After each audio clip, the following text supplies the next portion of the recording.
What's going on, everybody?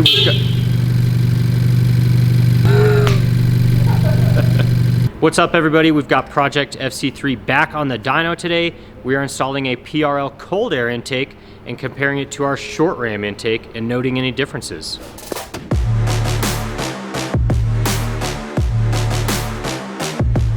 What's up, everybody? It's JP from Autosport.com. Thank you so much for joining us.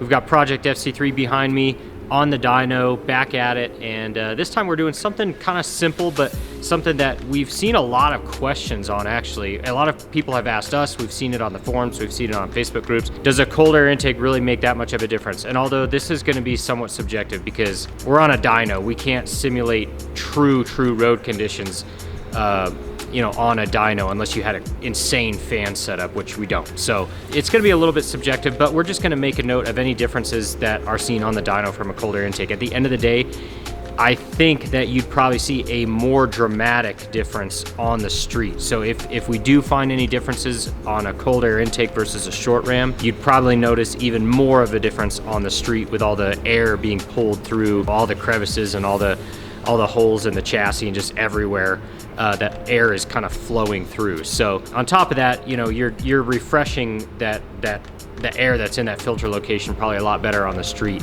with all the different places of vacuum and pressure and stuff like that. So anyway, we're just gonna see if colder air does anything for us. It has proven to do that for a lot of different cars. We're not doing anything new. This isn't groundbreaking, but we just want to see for ourselves what the difference is between the PRL cold air and the short ram intake. So hopefully you guys enjoy this. Let's see what happens.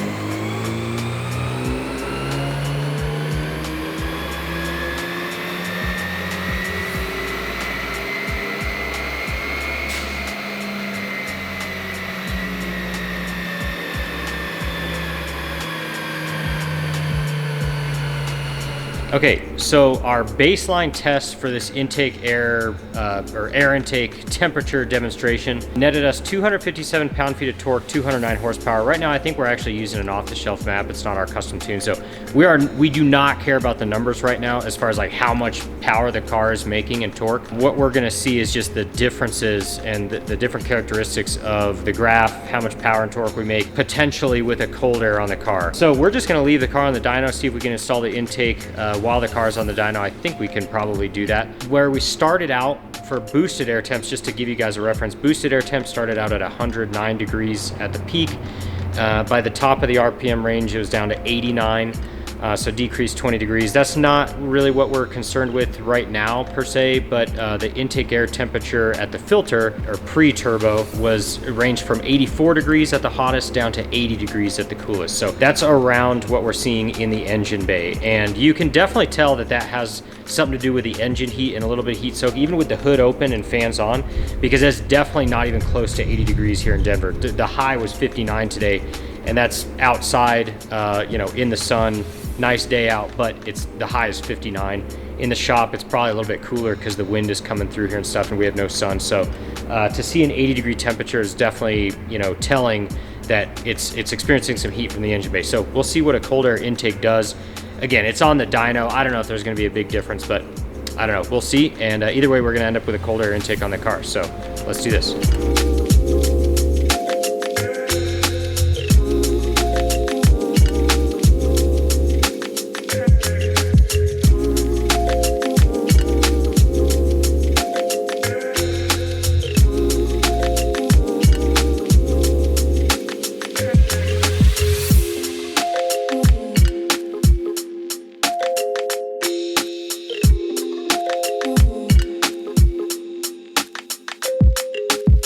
So we just finished up putting the filter and the Cobra style part of the intake down in the fender. Now we're just gonna put this silicone on. We already had this silicone and the race map on here. It's the same in the cold air kit as in the short ram.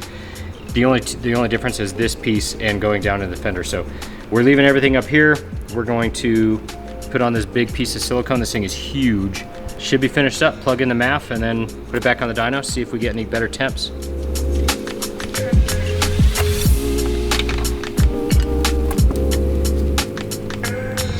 All right, so as you can see, cold air intake is on. Our filter used to be sitting just right on the edge of this MAF housing right here. Now it's all the way down, you know, behind this fog light. So should get some cooler temps in there, but let's just see what happens.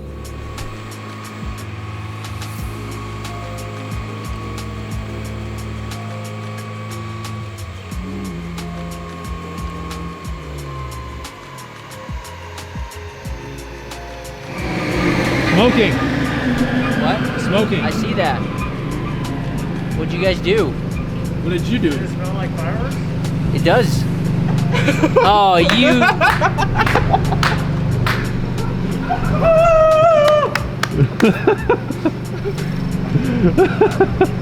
Just a couple of smoke bombs.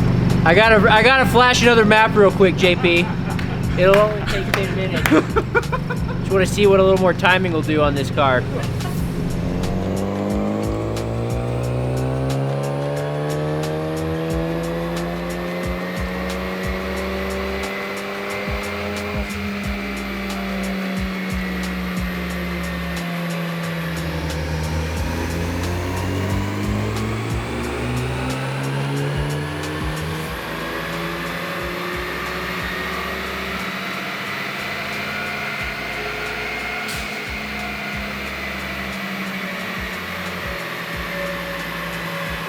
All right, so the results are in, and I am actually pretty surprised by this. When looking at the dyno graph, first of all, we gained power, right? So peak horsepower gained right around 6 horsepower, peak torque gained right around 10 pound-feet of torque. So that's actually pretty impressive just in and of itself. But if you look at the curve, I mean, the whole thing raised up a little bit, which is awesome. I mean, that's all you can ask a part to do is just raise the curve. Most of the time, they don't all raise the curve that consistently across the entire RPM range. So that's really awesome. Our intake air temperatures was kind of the biggest difference, which was expected, but something I didn't expect is how consistent the boosted air temperatures were after the Cobra cold air intake. Originally with the short ram intake, it started up at like 109 because of all the hot air in the engine bay going into the filter, and then dropping down into the 80s. But on the cold air intake, it was constantly, it stayed much more consistent. And then the boosted air temps were started out at 98 and kind of crept up to 104. Usually they kind of start off high and then drop down as the air starts to move through the intercooler and some of that heat transfer takes place. But in this case, it actually rose a little bit, but it rose a little bit starting from a much lower place. So we actually gave you the final results of the third pull. We did 2 pulls before that where we actually had more power, and I think that was just because we had the hood open, fans on, our coolant temps were a little bit lower, so we purposely closed the hood, turned the fans off, and let it idle for about 5 minutes, 4 minutes maybe, then turned the fans on just to simulate the road air as much as possible, but kept the hood closed, and then that's when we did our third pull, after we tried to heat soak it for just a few minutes. So if that gives you any indication of what a cold air intake can do, I personally think it's probably the best way to do your intake. Now, everybody says, well, the cold air intake is in a place where, you can possibly get water in there and hydrolock. Honestly, the Civic fender well is really, really nicely sealed. Obviously, there's some air that can go in there. The worst thing that can happen is if you drive through a puddle, let's say, or some flooding and water gets in there. But really, you shouldn't be driving in there anyway, and that's such a rare situation anyway. So, I mean, honestly, unless you are super, super concerned about water just getting inside the fender well and driving through really, really nasty conditions, cold air intake might be the best thing for just about all these. We just saw some really, really good results. Now, again, in the beginning of the video, I said this was kind of subjective. We're on a dyno. It's Denver, Colorado. It's winter time, so it is 60 degrees in our garage right now, which is fairly cool. But the deltas is what we're looking for, the changes from one to the next, and we did see some significant changes. So usually changes in weather do not do this to our curves on the dyno, and this intake did do this to the curve. So I'm pretty impressed. I think this is good, real, actual results. The results will vary on the street versus the dyno in summer and in winter and all that stuff, but I think there's nothing bad about this intake. I think it's a significant improvement over the short ram. So if you have any questions, if you have any comments, just let us know. We'd be glad to help. Make sure you pick it up at edgeautosport.com. We have plenty of these in stock most of the time.